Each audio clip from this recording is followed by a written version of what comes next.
Have you ever noticed that you can hit big numbers in training, but when it comes to comp day, you fall short? That's the result of poor peaking, and it's avoidable. Today I want to teach you how to peak for strength so that doesn't happen again. This is one of the most misunderstood parts of training. Before I continue, I want to let you know why you should listen to me. I'm the coach of Thor Bjornsson, one of the strongest humans ever, and we're using these peaking methods to train for his upcoming competition where he will deadlift 505 kilograms to break his own 501 kilogram deadlift world record, which I also coached him for. Not only am I going to teach you everything that you need to know about peaking for strength, I'm also going to give you a free 4-week peaking program so that you can use to peak in your strength.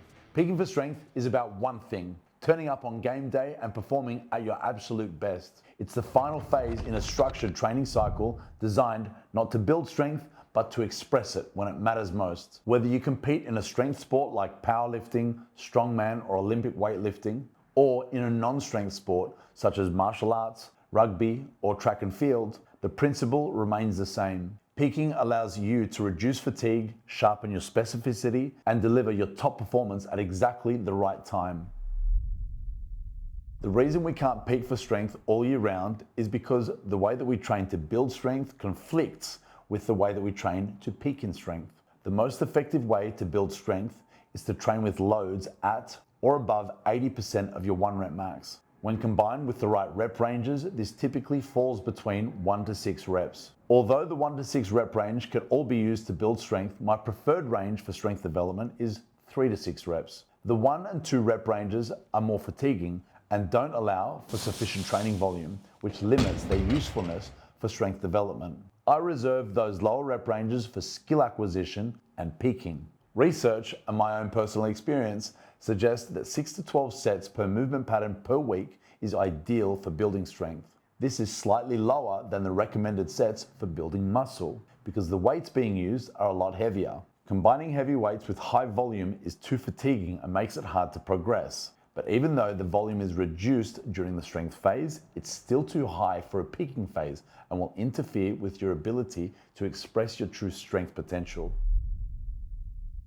One of the most important characteristics of a peaking phase is the reduction of fatigue. This is mainly achieved by reducing training volume. That fatigue can mask performance and make it harder to lift at your absolute best. This is why peaking should be separated into its own phase. By reducing volume, fatigue is lowered, and you're able to express a higher amount of strength that has already been built in the previous phases. However, this lower volume comes at a cost. You can't stay in a peaking phase for too long without starting to lose the very qualities that made you strong in the first place. It's well known amongst researchers, coaches, and high-level athletes that you can't hold a peak all year round. Most athletes can only maintain a true peak for about 2 weeks before performance starts to decline. This is because the low volume used during peaking results in the detraining of other physical qualities like hypertrophy and work capacity, both of which are important for sustaining strength, and because the peak phase is not designed to create new adaptations, progress will stall. Some of the best periodization researchers suggest peaking phases of up to 6 weeks. In my experience, even that's too long. While you don't lose strength immediately, it only takes around 2 to 3 weeks of low volume training before you begin to detrain those physical qualities. I've found a 2 to 4 week peaking phase to be far more effective. This time frame allows for sufficient recovery, increased specificity and intensity without sacrificing the size and strength that you've worked so hard to build in the earlier training cycles. The stronger and more advanced the athlete, the more recovery that they need, but even then, more than 4 weeks is rarely necessary.